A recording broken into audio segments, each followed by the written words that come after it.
All right, let's dive into the process of setting up a network load balancer together.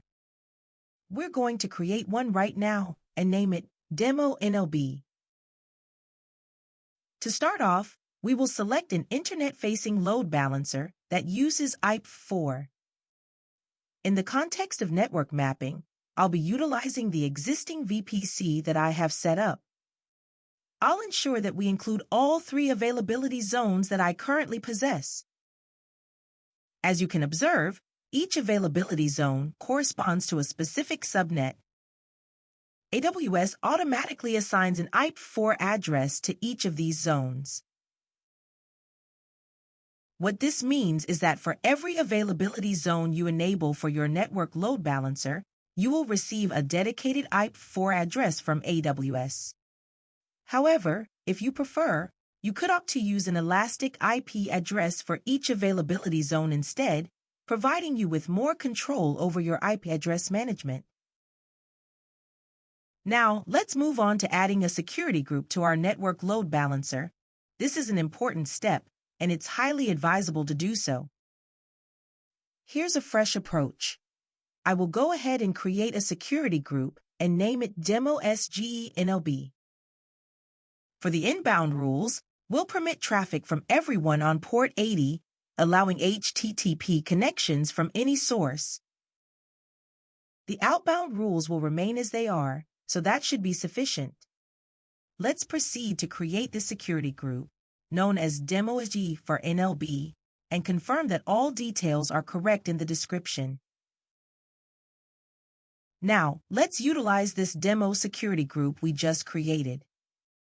I'll refresh the list and select Demo NLB, subsequently removing the default security group.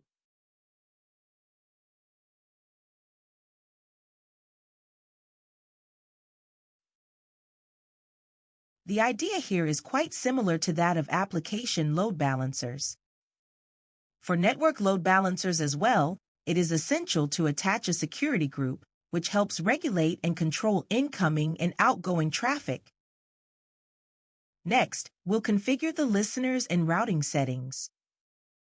We need to establish the protocol we're using, which can vary from TCP, TLS, to UDP. In our case, we'll choose TCP over port 80. After setting this up, we need to determine where to direct this traffic, so let's go ahead and create a target group specifically tailored for our network load balancer.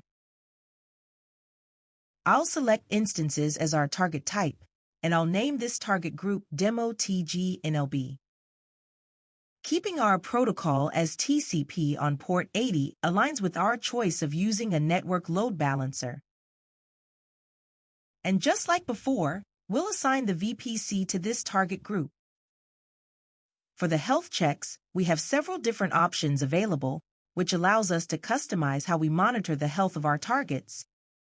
Let's discuss the different protocols: TCP, HTTP, and HTTPS. For our specific setup, as we have an HTTP application running on our EC2 instances, we will choose HTTP for our configuration. Now, regarding the advanced health check settings, we'll set the healthy threshold to 2. This means that at least 2 successful health checks must pass for an instance to be considered healthy.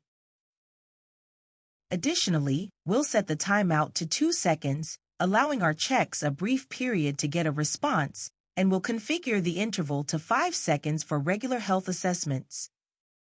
Let's proceed by clicking on Next. Next, we'll register our targets. I have 2 EC2 instances available, so I will select them to add as pending instances below in the target group and finalize the creation of our target group named Demo NLB. With the target group established, let's click on it for a detailed view on a separate page. Now, I'll navigate back to my network load balancer, refresh the page, and select my Demo NLB. Great! Scrolling down, we can confirm that the configuration of our network load balancer is complete. Now, Let's create this network load balancer and immediately switch to its dedicated page. Let's give it a moment for provisioning. All right, our network load balancer is now active.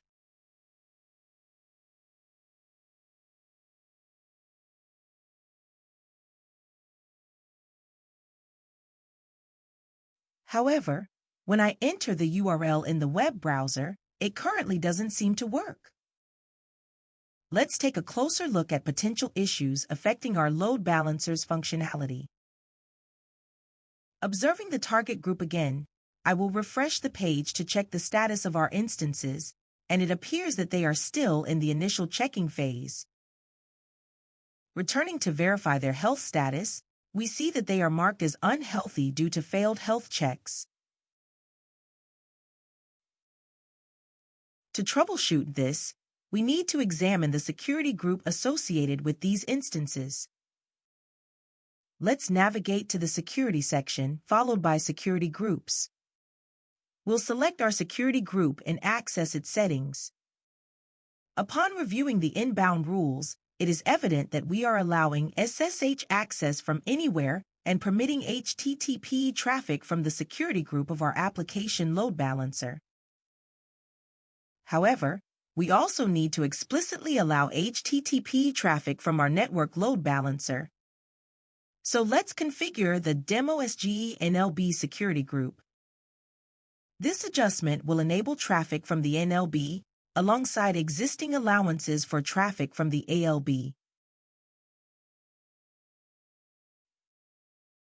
By adding this essential rule to our security group, we ensure that the network load balancer is authorized to communicate with our EC2 instances within the target group, which should ultimately assist in passing the health checks.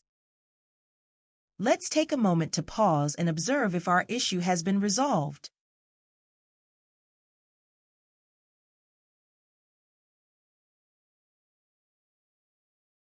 Great! As you can see, our instances are now showing a healthy status. This indicates that upon checking our network load balancer, it has automatically corrected the problem. When we refresh the page, we receive a Hello World response from a specific IP, which identifies our instance. Notice that after some time and subsequent refreshes, the IP address changes. This demonstrates that the load balancing is effectively distributing traffic between our two instances. Now, let's recap what we've just discussed regarding the security groups associated with our network load balancer. It's important to note that their functionality is quite similar to that of application load balancers. Additionally, we made the necessary adjustments to our EC2 security group configurations.